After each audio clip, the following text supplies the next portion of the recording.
Notivate presents puzzles to boost your IQ. Puzzle number 1, मैंने 50 रुपए नीचे दिए गए तरीके से खर्च किए। मैंने खर्च किया 20 और बैलेंस बचा 30। फिर मैंने 15 रुपए खर्च किए और बैलेंस बचा 15। फिर मैंने 9 रुपए खर्च किए और बैलेंस बच गया है 6। फिर मैंने आखिर के 6 रुपए भी खर्च कर दिए जिससे मेरा बैलेंस बचा 0। मुझसे किए गए खर्च और बैलेंस को ऐड करने पर दोनों में 1 रुपए का डिफरेंस आया है। आपको बताना है ये 1 रुपया कहाँ गया। आपके पास सोचने के लिए 10 सेकंड्स का समय है।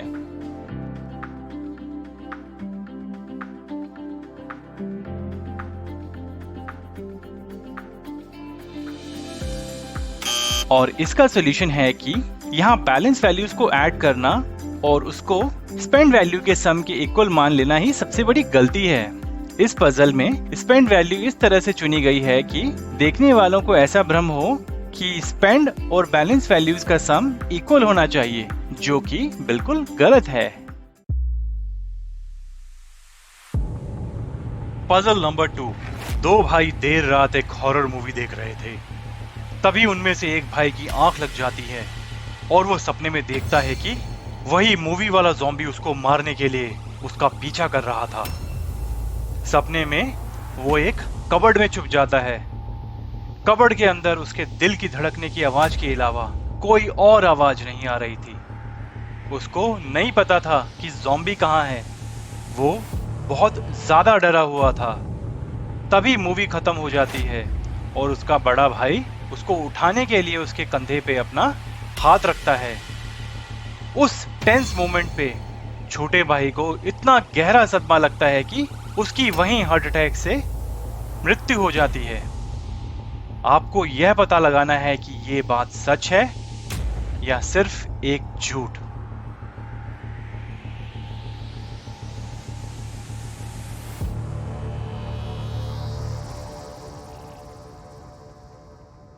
और दोस्तों, ये बात बिल्कुल झूठ है, क्योंकि अगर उसकी उसी समय मृत्यु हो गई होती तो इस सपने के बारे में किसी को कैसे पता चलता। और अब हम चलते हैं पजल नंबर 3 पर। एक आदमी बहुत ही खुश है क्योंकि आज वो लव सिटी जाने वाला है, एक ऐसा शहर जहां नफरत, ईर्ष्या और बेईमानी जैसी बुरी भावनाओं का कोई अस्तित्व नहीं है। चलने पे उसको 2 रास्ते नजर आते हैं और साइन बोर्ड की माने तो दोनों रास्ते लव सिटी को जा रहे थे, लेकिन उनमें से एक साइन बोर्ड गलत था। लेकिन उस आदमी को पता है कि जो गलत रास्ता है वो हेट सिटी की तरफ जाता है, एक ऐसा शहर जो बुरी भावनाओं से भरा हुआ है। तभी उसको रास्ते से जाता हुआ एक बूढ़ा आदमी नजर आता है जिससे वो सिर्फ और सिर्फ एक सवाल पूछ सकता था।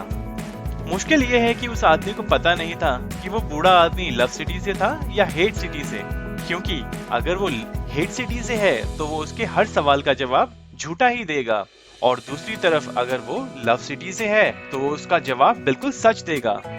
आपको ये बताना है कि वो आदमी उस बूढ़े आदमी से ऐसा क्या सवाल पूछे जिससे वो लव सिटी का रास्ता पता लगा सके।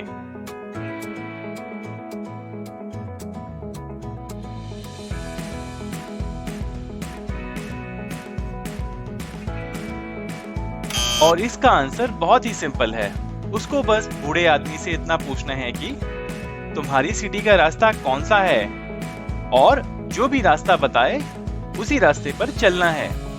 ऐसा इसलिए क्योंकि अगर वो बूढ़ा हेट सिटी से होता है तो ऐसा पूछने पर वो उसका लव सिटी का रास्ता बताएगा, और अगर वो बूढ़ा लव सिटी से होता है तो ऐसा पूछने पर वो लव सिटी का ही रास्ता बताएगा। तो दोनों ही केसेस में वो बूढ़ा सिर्फ लव सिटी का रास्ता ही बताएगा।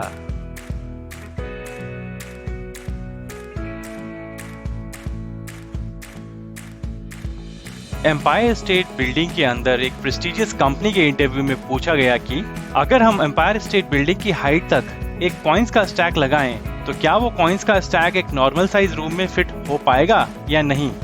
क्या आप इसका पता लगा सकते हैं?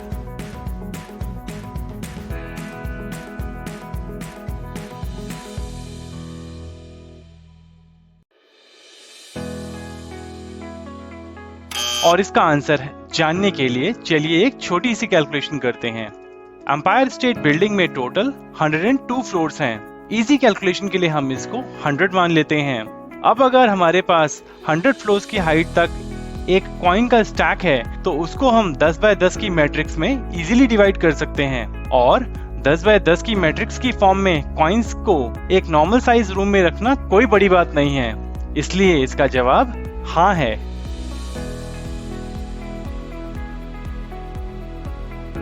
शहर से बहुत दूर एक गांव था जिसमें एक मंजिला हरे रंग का घर था। उस हरे घर के अंदर एक हरी मछली, एक हरे रंग का कंप्यूटर, हरा पंखा, हरी चेयर, हरा टेलीफोन और हरा शावर था। वहां सब कुछ हरा ही हरा था। आपको बताना है कि उसकी सीढ़ियों का क्या रंग था।